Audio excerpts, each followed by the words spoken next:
Hey, good evening, and welcome to Fridays by the Fire. I am your host, Sandy Best Life Jones. So good to be back with you again for another Friday. Ooh, I don't know about you, but I had a so-so week. It wasn't bad, but it wasn't awesome either. I don't know if that makes sense to you, but it was just kind of like some days were, really good, and other days were really challenging. I thank God for the weekend. I thank God for my job. I thank God for the ability to serve my community. But this week was a little taxing. So tonight means a lot because I love talking with you guys and sharing, what's on my heart, what's going on in my life. And tonight I want to talk to you about the carnivore journey that I've been on. If you watched the show last week, you know that I did a show called How I Lost 86 Pounds Eating Meat. Well, tonight I want to go a little bit deeper. And because I think when it comes to carnivore, people online will show you like the before and after pictures. And I'm going to show you before and after pictures too. And they'll show you the grocery hauls and the steaks and what they eat, the scale victories, but there are so many things people don't tell you about what this carnivore lifestyle actually does emotionally, mentally, socially, and spiritually to your life. Now, before we get started, I just want to say this. I am not a doctor. I am simply sharing my own personal experience and what I have learned along the way doing the carnivore diet. I highly, highly, highly recommend that you speak with your doctor before you make any changes to the way you eat. Okay? All right, so go ahead and grab your water. I don't know if you want to grab a coffee this late in the evening, but hey, if that's what you do, go ahead. Grab your steak if you're a carnivore, and let's get into it. All right, point one. And this is the really, really, really important, one of the really important points that I want to make tonight. Your cravings do not magically disappear like as soon as you go carnivore. It's one of the biggest lies that people tell. If you hear somebody say that, it's not true. The cravings do not magically disappear. That was not my experience, not at first, because cravings are not always physical. Sometimes they're emotional. Sometimes your cravings are more habitual. Sometimes your body isn't hungry, your emotions are. And that's the part I had to really come to terms with. A lot of my emotional eating wasn't because I was hungry, it was because I was feeling an emotion that I didn't know how to express. And so I just reached for something to eat. And it's kind of like people who smoke cigarettes. The way they try to stop smoking cigarettes is to vape. I'm not here to debate vaping or because I don't smoke, I don't vape, I don't do any of that. But I'm saying continuing the habit of putting that thing in your mouth that you used to smoke, even though it's not a cigarette now, it's a vapor or whatever. I don't even know what it's called. But it kind of helps you get through the cravings of wanting that cigarette. And so with me, I had to figure out what to do with what I thought were hunger pains. But they weren't hunger pains. It was an emotional thing inside of me that was happening. And going carnivore didn't get rid of that right away. It took a little time. So anybody who's gone carnivore that says, "Oh, my cravings left the next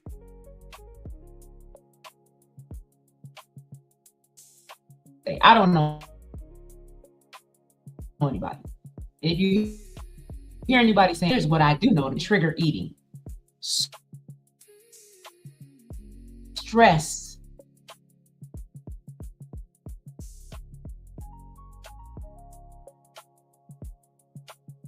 really thirsty or even dehydrated, but you're not really hungry. So doing this kind of eating, this way of eating, carnivore to me is it's an elimination diet. So when you eliminate all of the other stuff that you normally eat, the carbs, the sugar, all of that, and you focus on beef, bacon, butter, and eggs, and that's all you eat, you're going to be able to tell what foods trigger your cravings and which ones decrease your cravings. And I have found out over the last almost 20 months that eating high protein, low carb decreases my cravings for sugar. It works for me. So now when I get ready to reach for something to eat, I ask myself, what am I actually feeding right now? Am I feeding an emotion or am I really hungry? And if I'm hungry, then I eat. But here's the thing, if I'm not hungry, I do not eat. So I can have a ribeye steak and 6 scrambled eggs with some cheese in it at noon, and I will not eat the rest of the day. And it's not because I'm starving myself, it's because I am not hungry. The protein in that steak and in those eggs and in that cheese has shut down my appetite. And so I listen to my body now. I don't just eat just to be eating. I let my body tell me if I'm hungry or not. And if I'm hungry, I eat. If I'm not hungry, I do not eat. Point 2, you might grieve food emotionally on this carnivore journey. Now, this one surprised me. I'm not sure why, but most people don't realize, and I didn't realize, that food is attached to a lot of things. It's attached to memories, it's attached to celebrations, it is attached to family traditions, it's attached to your way of coping, it's attached to your reward system, and it's attached to emotional soothing. So when you stop eating certain foods, it can actually feel emotional.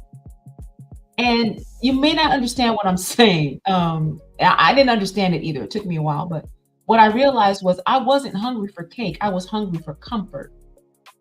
I needed to be comforted, and I didn't know how to comfort myself. So I reached for the cake, white cake with buttercream frosting to be exact. That was my favorite. So that's a whole different conversation. Food can very easily become emotional sedation.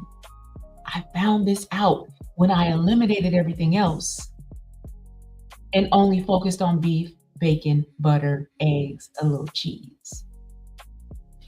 Um, and I also found out then when I started to remove those certain foods, my old feelings for food started to surface. And that's why this whole carnivore journey becomes bigger for me than weight loss. It was bigger than weight loss. This was about self-regulation for me. Learning how to regulate my own emotions and not regulating them by eating.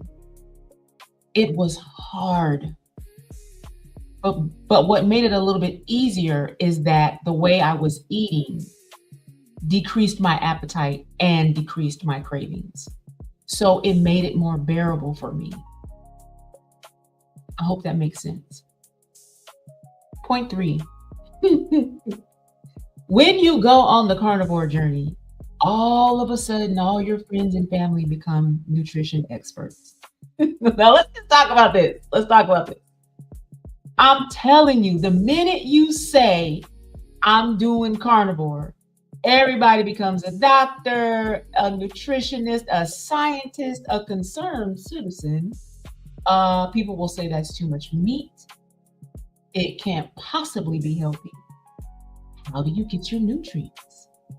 I could never give up bread. And listen, everybody has the right to choose what works for their body. But what I learned is A lot of times, what people are doing is they are projecting their fears onto your discipline. And sometimes, when you get really consistent about what you're doing in your life, it makes other people uncomfortable. And what was really interesting to me too is that none of those people had anything to say about how unhealthy I was eating. But when I changed what I was eating, and they could very clearly see that the weight was coming off, my blood pressure was normal, the inflammation I was carrying in my body was gone. When they could very clearly see the change in my face, in my body, in my countenance, in my energy levels, they could very clearly see that. And they still questioned, why are you doing this? It can't be healthy. It can't be healthy. But when you saw me at the buffet eating uncontrollably, you were sitting there eating with me. So you kind of have to drown out that noise. You got to drown it out. And you just have to do what appears to be working for you. And that's what I did. My family will tell you, I took this transformation very, very seriously. And I stuck to what I said I was going to do. Beef, bacon, butter, eggs, a little cheese, salmon. That is it. That is all. And here I am, almost 20 months later, 86 pounds lighter, 12 sizes smaller. Because I took my health into my own hands and I didn't let other people project their fears onto me and cause me to second guess what I was doing for myself. And that can be difficult, especially with family. Now, I'm a single woman. I live alone, so I don't have to cook for other people. I only cook for me. But I've seen a family on YouTube with 6 children, a mom and a dad, and everybody in the house is carnivore. You can do a YouTube search for them. I can't think of their names, but if you put in family of 6 on carnivore, you will find them. I'm sorry, family of 8. Their children emulate what their parents do, and their parents switched to carnivore. So the children didn't know anything else to do but switch along with them so they could eat. Some of those children had some behavior concerns that mom and dad were worried about that they don't have anymore, because mom and dad took the sugar and the processed carbs out of their diet. So you really have to have made up in your mind that you are not going to allow the opinions of other people to dictate how you take charge of your life and your health. And that's what I had to do. And it's not always easy, but it's necessary. So then you have to ask yourself, am I going to put myself first, or am I going to worry about whatever everybody else is saying? The very people who sat and watched me eat myself into oblivion. But now they want to say something? I don't think so. We're not doing that. Point 4, the first few weeks can feel really weird. Now, nobody warned me about the headaches, the fatigue, that carb withdrawal. I'm telling you, y'all, I went through withdrawals. Like, I just wanted something sweet. The first 7 to 10 days, I wanted something sweet. And I had to give myself a pep talk every day. Every day, I had to tell myself, we got to do it this time. We got to do it different this time.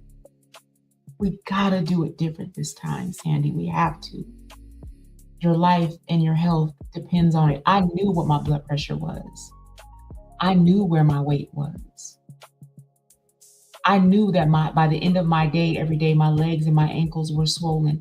I knew that my back hurt. It just to walk hurt. It was painful. I'm the only one that really understood the level of pain that I was in. And I'm the only one that really understood my full condition. And so I had to be the one to say no to me when it came to sugar and processed carbs and fast food and all of the things that I used to love to eat. I just had to tell myself no. And I had to tell myself, if you can just get through today, tomorrow is a new day. And then tomorrow would come and I would say, if you can just get through today, tomorrow is a new day. And then tomorrow would come again and I would fix my steak and my eggs and I would drink my bulletproof coffee. And I would say, if you can just get through today, Sandi, if you can just get through today. And here I am almost 20 months later. And those pep talks, they paid off. Now, when you stop eating carbs and sugar like I did, pretty much cold turkey, you are going to experience headaches, fatigue, that carb withdrawal, the infamous keto flu, where you feel a little like you're coming down with something, but it's your body detoxing. So, try not to be alarmed. For some people, it's mild. For other people, it's really rough. It lasted about 7 or 8 days for me, but your body is adjusting. And this is where the thing that I wish people really understood before they start carnivore. Electrolytes matter when you go low carb with the way you eat. Hydration matters. Salt matters. And I think a lot of people quit too early because they think it's not working, but something in your body is adapting to this new way of eating. And so you have to give yourself time to adapt. That's why I tell people this should be a 60-day commitment, a 60-day investment in your health. If you decide to make the switch, you need to give yourself 60 days. If you really want to feel the results of removing the bulk of the sugar and the processed carbs that you eat, you got to give yourself 60 days. Now, then you got to ask yourself, am I worth the investment?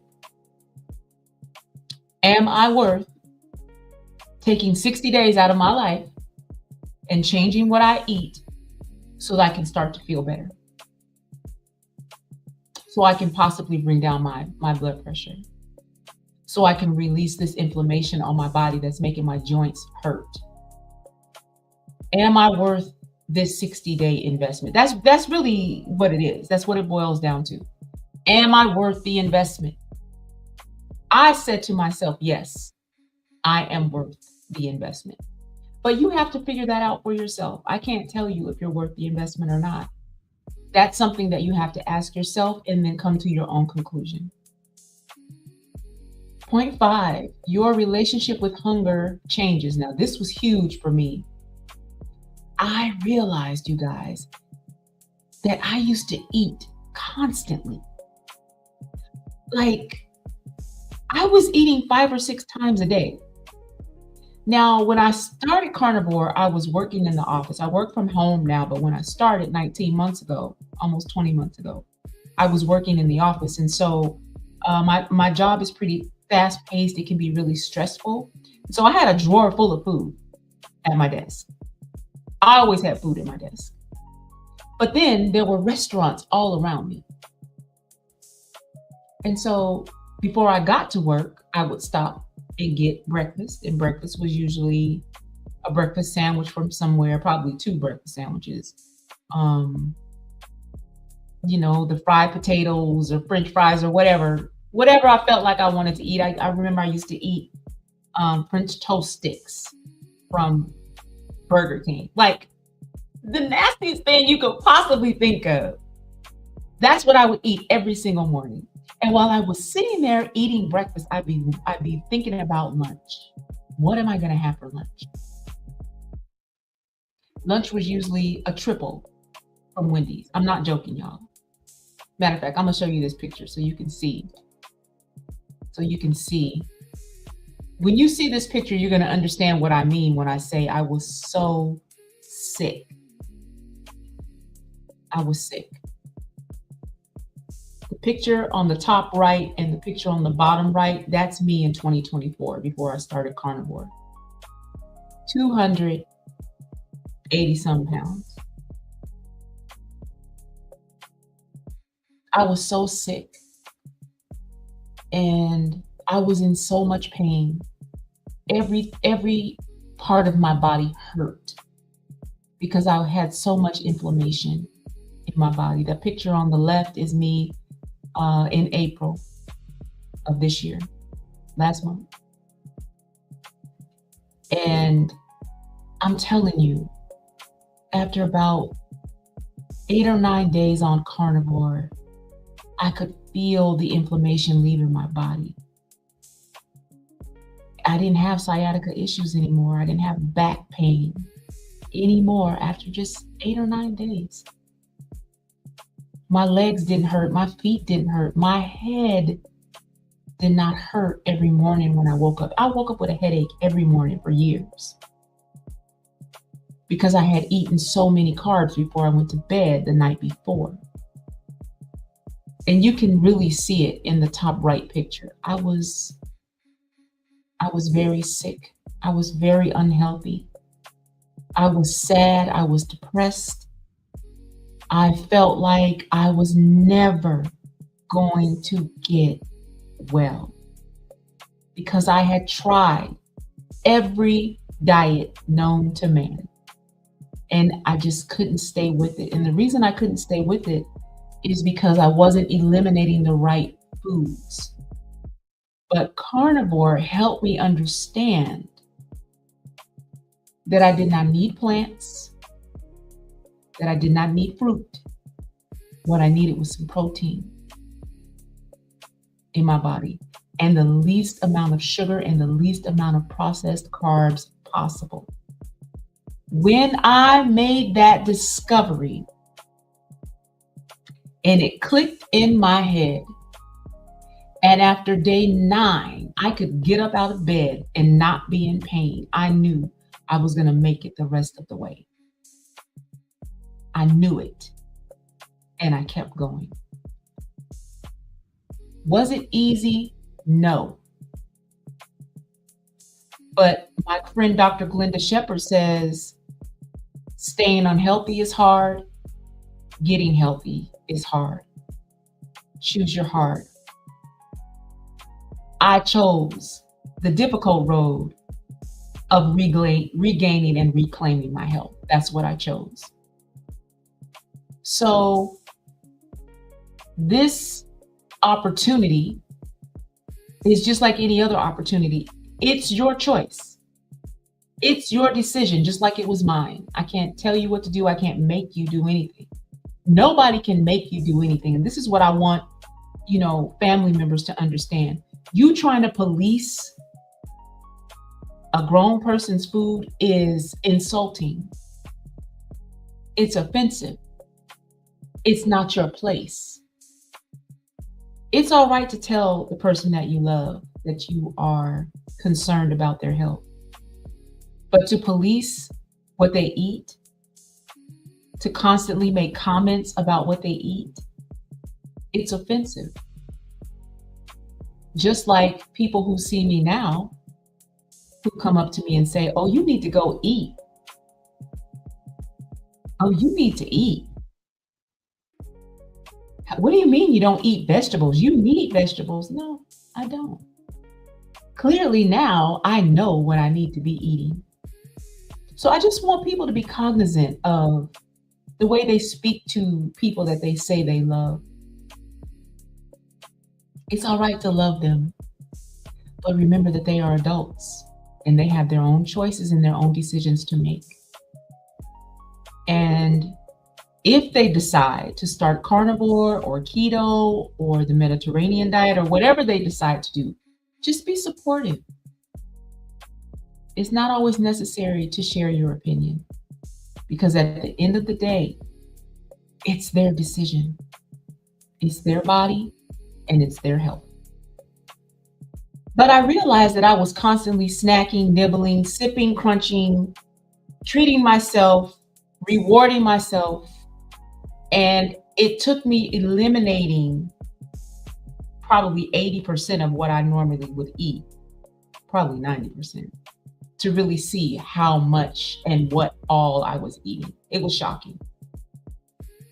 It was shocking, y'all. But I had to tell the truth to myself about myself. And once I finally did that, sticking to this way of eating, this lifestyle got a lot easier. Carnivore also helped me recognize that there's a difference between true hunger, emotional hunger, and stimulation. I wasn't always hungry.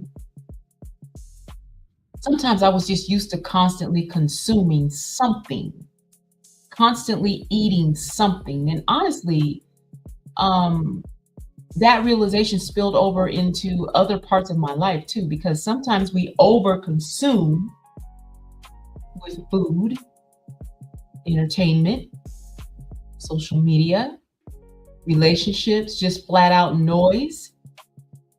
And we never sit still long enough to ask, what do I actually need? Like, what do I actually need? Do I need this cupcake? Or do I need some water? Am I dehydrated? Am I thirsty? Am I worried about something?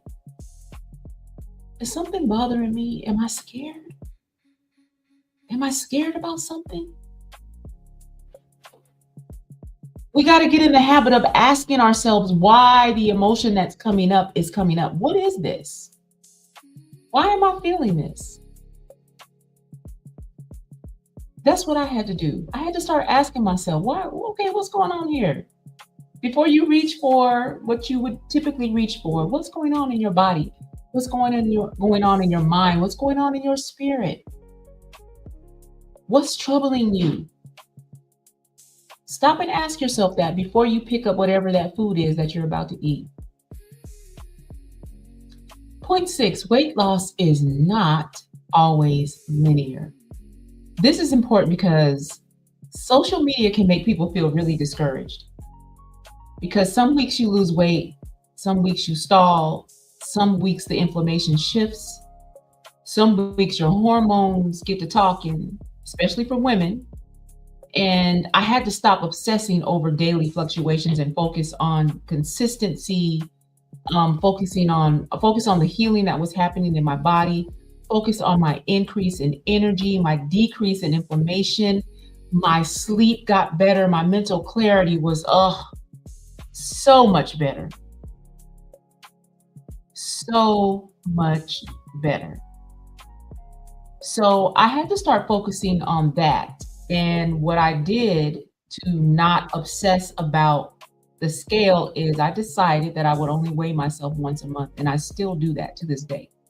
I weigh myself once a month. Tomorrow's my weigh-in day, the 16th of every month. I do not weigh myself every week. Some people weigh themselves every day. I can't do it. I can't. I will obsess. And I know this about me. So I don't even go there. Once a month, the 16th, every month. Whatever that scale says, wonderful. If I haven't lost any weight, it's okay. If I gained a couple pounds, it's okay. If I've lost weight, that's even better. But I also pay close attention to how my clothes fit. And I noticed this, and I was talking to my sister and my daughter about this, that there have been many weeks when the scale didn't move, but my clothes were bigger. And they were like, yeah, you're losing inches. So, that happens. So I would say, do your best not to obsess about the scale and focus on how you feel in your body, in your mind. How do you feel? I can't tell you how often to weigh yourself. That's really up to you. But for me, once a month is enough. I don't really care what's going on the rest of the month. That one day is cool. I have a benchmark. I have a goal to work from. So make up your own mind about how often you want to weigh yourself. But just know that There's gonna be shifts. You're gonna have stalls. You're gonna lose weight. You're gonna gain weight. You know, inflammation makes your weight go up and down. So try not to get too invested in that. Try not to get too obsessed with that.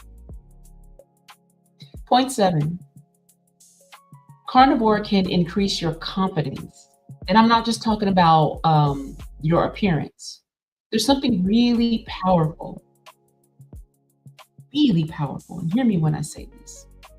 When you start to keep the promises that you make to yourself, there's something powerful about that because you can begin to trust your word to yourself.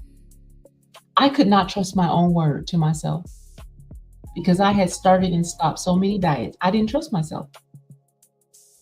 So I know the people around me did not believe that I was going to follow through with this. I know they didn't. Now, they love me too much to tell me that, but I know they did not believe I was going to follow through with this. And they definitely didn't believe I'd be here 20 months later and just 22 pounds from my goal of 185. I know they didn't believe that. I didn't even believe it. It wasn't until I actually started doing it that my belief in myself increased.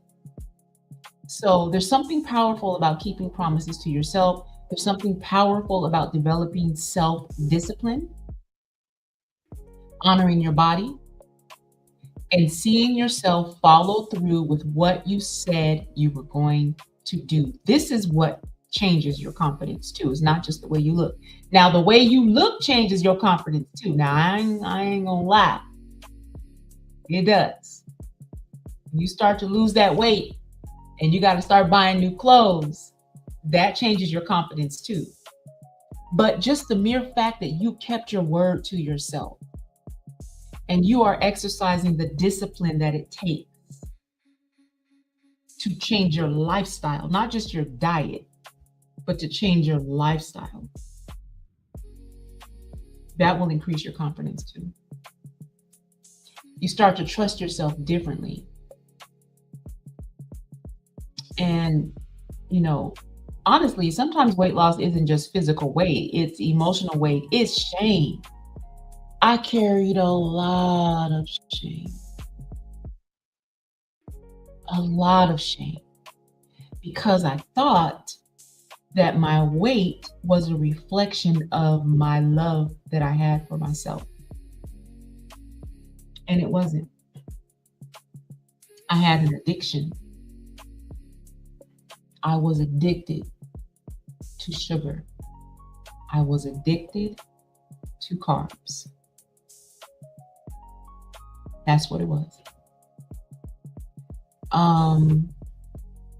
It wasn't just physical weight. It was letting go of the hopelessness that I was feeling, the exhaustion, the self-neglect. That's why this journey was so emotional for me, because it helped me start to really take care of myself in every way, on every level. It wasn't just, not eating this or not eating that, but I just started to care about myself more. And I think that came from me being able to trust my word to myself. I just started to care about myself more. And that helped me to keep going. And it's helped me keep going. And it will help me continue to keep going. And it's been a very emotional journey for me. There were times when I would be at work and I would go to Wendy's and I would buy just like 3 burger patties with cheese, no bread, no condiments, no fries, no nothing, just 3 burger patties, maybe some mustard because mustard doesn't have any carbs. And I would sit in my car and I would cry, eating what I knew I was supposed to be eating. But I would cry because I wanted something sweet. But I said, no, I'm going to keep my word to myself, because nobody else would have known if I would have went and got something sweet. Nobody would have known, but I would have known. And finally, I was important enough to myself to say, no, we're not doing that. We're going to eat the way we know we should be eating. And if we can just get through today, tomorrow is a new day. And that's what I did. I didn't turn my back on myself this time. I didn't lie to myself about what I was eating. I told the truth. And it's helped me get where I am today. Point 8, eating out gets a little complicated. Now this is complicated because going out to eat becomes like an Olympic sport, like, because you're asking questions, or let me say I ask a lot of questions about the food, how it's prepared, no bread, no sauces. I want to know, what do you cook your steak in? Are you cooking it in a seed oil, or is it cooked in butter? Is it cooked in beef tallow? I ask the questions. And usually wait staff is really good about accommodating me, and I don't eat out very often, so I don't have this issue a lot. I cook. I don't eat out very often. I can't even say once a month, really. I cook, and I cook because I need to know what's in my food. But when you go out with your friends and your family, their first inclination is to say, "Oh, girl, a few fries ain't gonna hurt you. Girl, just go ahead and eat it." I'm telling you, once you become intentional about what you put in your body, and once you see how eating a different way helps you feel better in your body, you're not gonna want to go backwards. You're not gonna be so easy to go backwards. And I feel like that level of awareness is a blessing. It's been a blessing in my life to be aware of what I'm eating, to care enough about Sandi to ask these people what is in this food. That's been a blessing in my life. It's really shown me, yes, you can care about yourself. You can take better care of yourself if you want to, if you decide to. And I decided to. So if I have to say, I would like my steak cooked this way, then I'll just say it. And people, the wait staff, the cook, or whoever, they're usually really good about accommodating. And if not, I'll stay home and I'll cook for myself. I don't have a problem doing that. Point 9. Carnivore may expose emotional patterns. Now, stay with me now. This is deep. Because when food is no longer your emotional support system, you start to feel your feelings. So, you can't stuff them down with food anymore when you decide to start telling yourself the truth about yourself. So those feelings of stress, loneliness, frustration, burnout, grief, and anxiety, you got to feel it, because you cannot heal it until you allow yourself to feel it. Or I should say, this is what was true for me. And what I found out is food was helping me avoid a lot of things. Like, it was helping me avoid myself in general. And coming to that realization was really uncomfortable for me. But it was also the catalyst to my healing, because now I finally deal with the root cause of the issue instead of just soothing the symptoms of the issue or the dis-ease. So my 10th and final point, I want to tell you that this journey is bigger than food. And if you've gotten this far and you're enjoying this content, please take a moment to subscribe to my channel, like this video, and share this video. I really appreciate it. So, this journey is bigger than food. This is probably the biggest thing I wish I'd known, because carnivore didn't just change my plate. It changed my discipline habits. It changed my awareness about who I am as a person, as a woman. Again, it changed my confidence in my energy levels. Again, it changed the way I care for myself.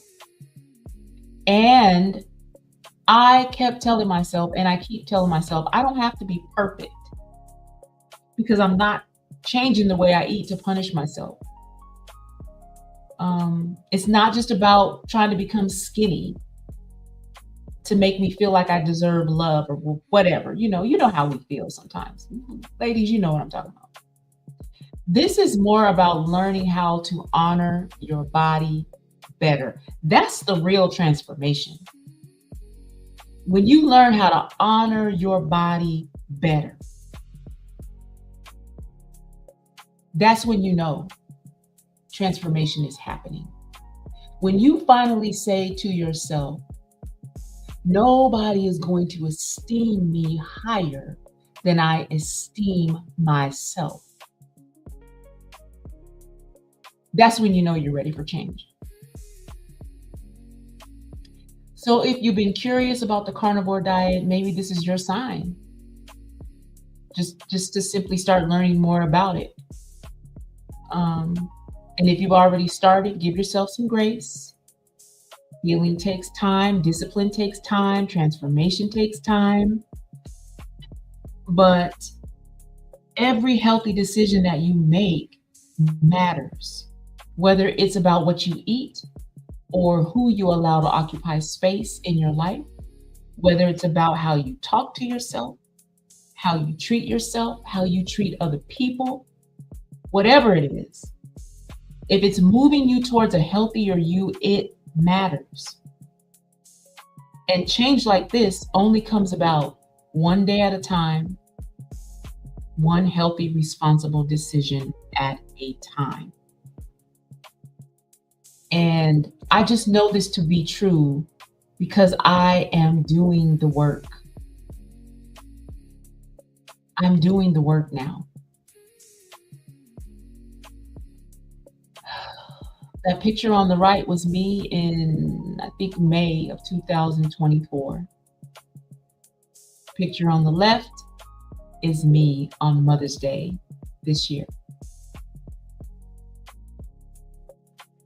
Such a huge transformation. I'm smiling in both pictures, but I'm only happy in one. I knew what I needed to do to camouflage my depression, my unhappiness. I knew how to walk into the room and make sure everybody thought everything was all right. Nobody knew. Nobody really knew what I was going through. I didn't talk about it. I journaled it. I got a whole bunch of journals with a whole bunch of stuff in them that I'm turning into songs because I still journal every day. I've been journaling since I was a kid.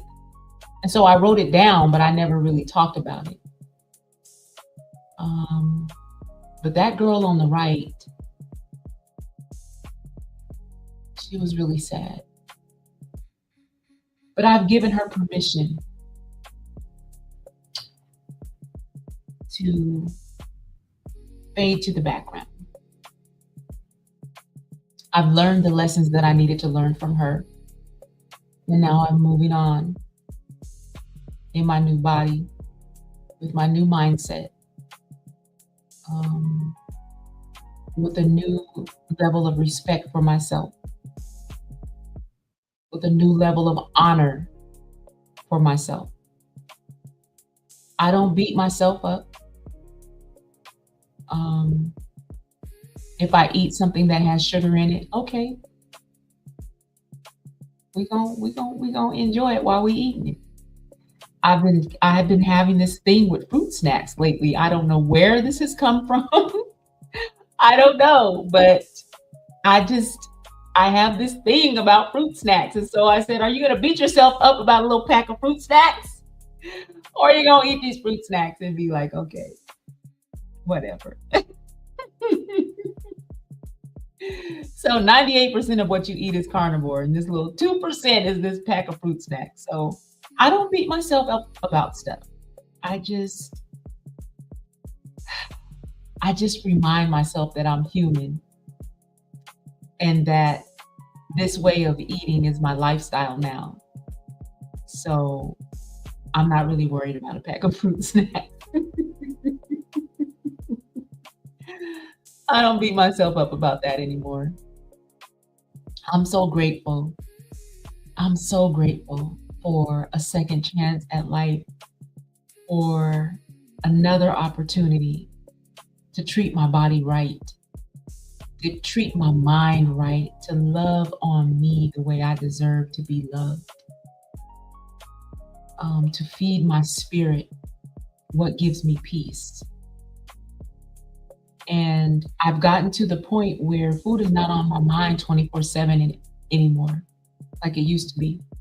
It's what I use to fuel my body.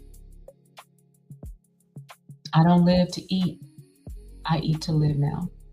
And I 100% believe switching over to a carnivore way of eating is why I am the woman that I am today. It's why I'm in almost the best shape of my life because I switched to the carnivore lifestyle. I 100% believe that.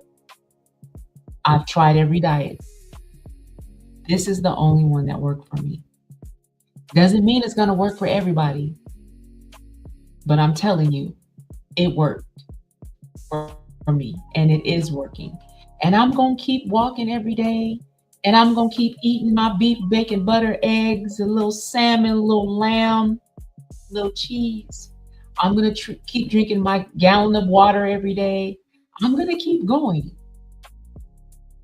And I'm going to get to 185. I got 22 pounds to go. I'm almost there. I'm not going to stop now. I feel too good.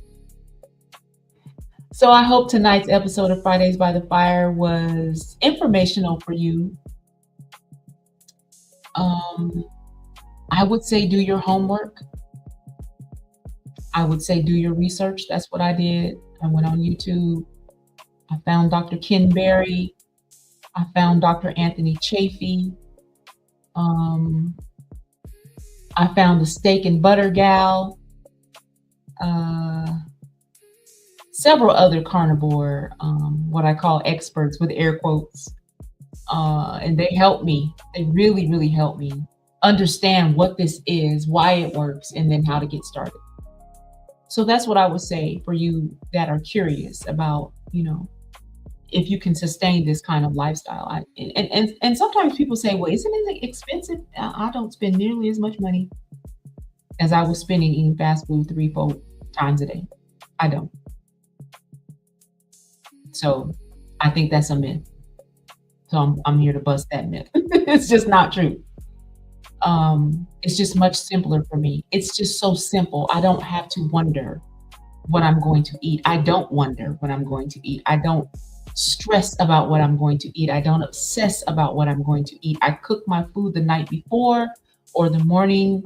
When I get up in the morning, I cook what I'm going to eat for the day. I already know what I'm going to eat because I eat pretty much the same thing every day. Now, some people can't do that. I am a creature of habit, so I can eat the same thing every day, and it does not bother me at all. So if you need a little variety, but you still want to do carnivore, you're going to have to get creative. And I would say go on YouTube and find the really good carnivore recipes. But I don't need all that fancy stuff. Just give me some beef, bacon, butter, and eggs, a little cheese, some salmon, and some lamb a couple times a month, and I'm good.